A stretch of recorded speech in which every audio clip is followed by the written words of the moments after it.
Mitarbeiter, ja. Wie viele Kinder haben Sie? 12. Da muss ich mich ja genieren. Haben Sie? 3. Also hier, das ist das Beispiel. What really happened inside Hitler's bunker in the final hours of World War II? And how did one man survive while his entire family didn't? This story sounds unreal, but it's completely true. On May 1st, 1945, deep beneath Berlin, Josef Goebbels and his wife Magda died inside Hitler's bunker. But here's the question: why didn't their 6 children make it out alive?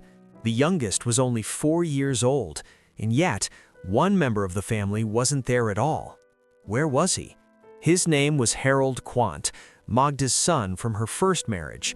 While everything collapsed in Berlin, he was sitting in a prisoner of war camp in North Africa. Think about that. He survived simply because he wasn't there. But how did this family even end up so close to Hitler in the first place? It starts years earlier. In 1921, Magda married a wealthy industrialist, Günther Quandt. They had a son, Harald, but the marriage didn't last. Just 2 years after the divorce, Magda married Josef Goebbels. And here's where it gets crazy. Adolf Hitler himself was the best man at their wedding. From that moment on, this wasn't just a family anymore. It became part of a powerful image. Goebbels rose to become one of the most influential men in Germany, controlling propaganda, media, everything people saw and believed. In Magda, she became the perfect public figure, elegant, composed, always in the spotlight. But was it all real or just carefully staged? Between 1932 and 1940, they had 6 children. You've probably seen photos like these, happy faces, perfect family moments. But behind the scenes, something much darker was building. Even Hitler himself spent time with the children, almost like part of the family. They lived in luxury, a villa in Berlin, a countryside estate. But was this life as perfect as it looked? And what about Harald? He didn't fully belong to this world. At first, he stayed with his father, but later moved in with the Goebbels family, even calling Josef Goebbels Papa. Still, his future was already being shaped somewhere else. By 1940, everything changed. Harald joined the German Air Force, fighting in major battles across Europe. But here's the twist. In 1944, he was captured by Allied forces in Italy, sent far away to a prison camp in Libya. In just 23 years old, he had no idea he would never see his family again. So what exactly happened inside that bunker, and why did no one survive except him? While Harald sat behind barbed wire in North Africa, Germany was collapsing fast, and the real question is, what do you do when you know it's all over? Soviet forces were closing in on Berlin, and the leadership was running out of time and options. Inside this chaos, the Goebbels family faced a decision that would define their final days. By late January 1945, the sound of artillery could already be heard near their estate. The children heard it and asked a chilling question: why is there thunder without rain? Josef Goebbels ordered the family to move closer to central Berlin, closer to the danger. But was this really about safety or something else? On April 22nd, just 1 day before Soviet troops reached the city, Magda and Josef brought their children into the bunker beneath the Reich Chancellery. Deep underground, with no sunlight and no escape, the children were placed together in a single room. A nurse later described them as charming and absolutely delightful, but another witness used just one word: sad. And here's what makes this even more disturbing. People actually tried to save them. Karl Gebhardt offered to take the children out of Berlin, but Magda refused.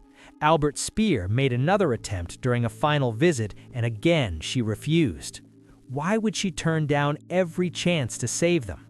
Inside the bunker, Magda explained her reasoning. She believed her children had no future in a Germany after the war. Let that sink in. From deep underground, she wrote a final letter to Harald, telling him they had been in the bunker for days and that she had made her choice. She wrote something chilling. She would be taking the children with her because the world ahead would be too difficult for them.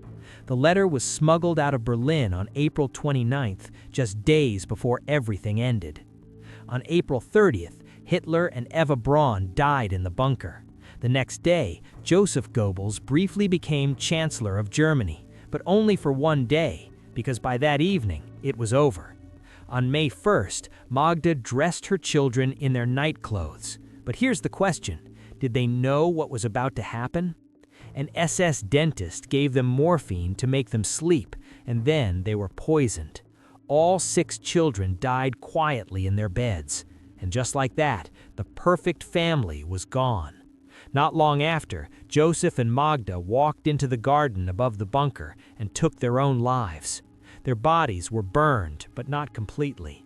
So how did Harald react when he finally learned the truth, and what happened to him after surviving something no one else did? On May 2, 1945, Soviet troops finally entered Berlin, but what they found next would shock even hardened soldiers. In the garden above the bunker, a Soviet unit discovered the burned remains of Joseph and Magda Goebbels, but the real horror was still waiting below. The next day, soldiers entered the bunker and found the children still lying in their beds, a scene so disturbing it stayed with everyone who saw it. But what happened to their bodies after that? Soviet doctors carried out examinations in Berlin, trying to document what had happened. Over the following months, the remains were buried, then moved, then buried again. Why so many times? Even now, it raises questions. Finally, in February 1946, the remains were placed in a secret burial site in Magdeburg. But the story didn't end there. Years later, in 1970, under direct orders from Soviet leadership, a special team returned to the site. They removed the remains, destroyed them, and scattered the ashes into a nearby river. Why go that far, decades later? Meanwhile, far away from all of this, Harald Quandt was about to learn the truth. Weeks after the war ended, Magda's final letter finally reached him, and it confirmed his worst fear. His entire family was gone, every single one of them. He was the only one left. Imagine finding that out after surviving the war. Harald remained a prisoner until 1947, and when he finally returned to Germany, nothing looked the same. Cities were destroyed, millions of people were struggling to survive, and the name Goebbels had become one of the most infamous in history. So what kind of life was waiting for him now? Surprisingly, something very different. Because while everything else had fallen apart, Harald still had something most people didn't: a powerful business empire waiting for him. His biological father, Gunther Quandt, had survived the war and the investigations that followed. He had been connected to the Nazi Party and played a major role in industry during that time. His companies produced equipment used throughout the war. But here's the twist. After being reviewed by Allied authorities, he was classified as a lesser offender and released, which meant he could return to business. And that meant Harald's future was about to change completely. So how does someone go from losing everything to inheriting one of the most powerful fortunes in Germany? Between 1949 and 1953, Harald focused on rebuilding his future. He studied mechanical engineering in Hanover and Stuttgart, preparing for a completely different life. In the early 1950s, he married Inga Bandikow, and together they had 5 daughters. Step by step, his life seemed to finally be moving forward. But then, everything changed. Again. On December 30th, 1954, his father, Gunther Quandt, died suddenly while on vacation in Cairo. And just like that, Harald's life shifted overnight. The massive family fortune was split between him and his half-brother Herbert. Suddenly, they were among the richest men in West Germany. But how big was this empire, really? We're talking over 200 companies, major stakes in battery production, industrial firms, and even huge automotive names like BMW and Daimler-Benz. So the question is, what do you do when you suddenly control that much power? The brothers divided responsibilities. Herbert focused on batteries and cars, while Harald took over engineering and industrial companies. And their timing couldn't have been more critical. because in 1959, BMW was on the edge of collapse. There was a serious plan to sell the company to Daimler-Benz. It was almost over. But at the last moment, Harald stepped in. He increased the family's ownership and backed new car models. Harald supported the move. And that decision, it changed everything. By the early 1960s, BMW wasn't just surviving, it was growing fast. Meanwhile, Harald lived a life far removed from the chaos he had once known. He became a licensed pilot and spent time flying across Europe in his own aircraft. Flying wasn't just a hobby, it was his escape. But then, tragedy struck again. On September 22, 1967, a company plane carrying Harald from Frankfurt to Nice crashed in northern Italy. He was just 45 years old. And here's the heartbreaking part. His youngest daughter had been born only months earlier. Once again, the family was hit with sudden loss. So how does a story that starts in Hitler's bunker end with one of Germany's most powerful dynasties? With Harald gone, the question was, who would carry everything forward now? The responsibility for the family fortune passed to the next generation, but there was one problem. His 5 daughters were still very young. Their mother, Inge Bondeko, stepped in to manage everything, and with the help of trustees, the family's wealth and business empire continued to be carefully handled as a new chapter of the Quandt legacy began. But tragedy wasn't over. In 1978, on Christmas Eve, Inge Bondeko passed away at just 50 years old. The 5 sisters, still young, with the oldest only 27, were suddenly left to manage both enormous wealth and a deeply complex family history. It raises the question, how do you carry something like that at such a young age? For years, the sisters chose to stay out of the spotlight. They spread out across Germany, building private lives away from public attention. Gabrielle married into the well-known Langenscheidt publishing family, while the others remained even more private. But even with that distance, the past didn't disappear. In 2005, tragedy struck again when Patricia, the youngest sister, passed away just days before her 38th birthday. Her share of the family fortune was placed into a trust for her 2 children. And then, in 2007, everything changed.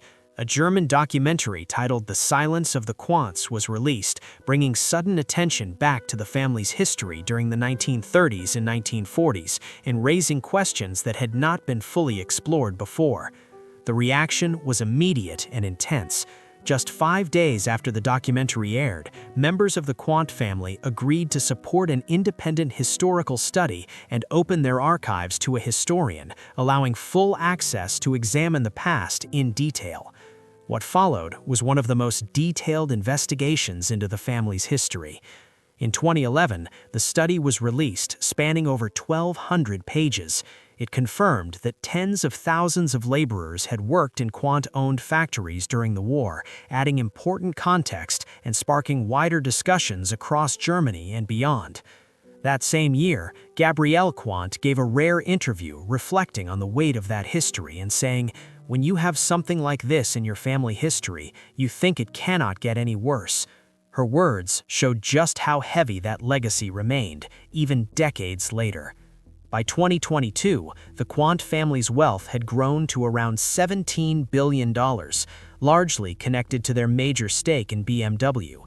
Harald's daughters continued to manage their interests through their holding company, while choosing to remain mostly out of public view. The Goebbels name came to an end in a bunker in 1945, but the Quandt name continued on, through businesses, investments, and future generations. Magda once believed the future would not be worth living for, but history took a very different path. And maybe the real question is, how can one decision echo across generations like this?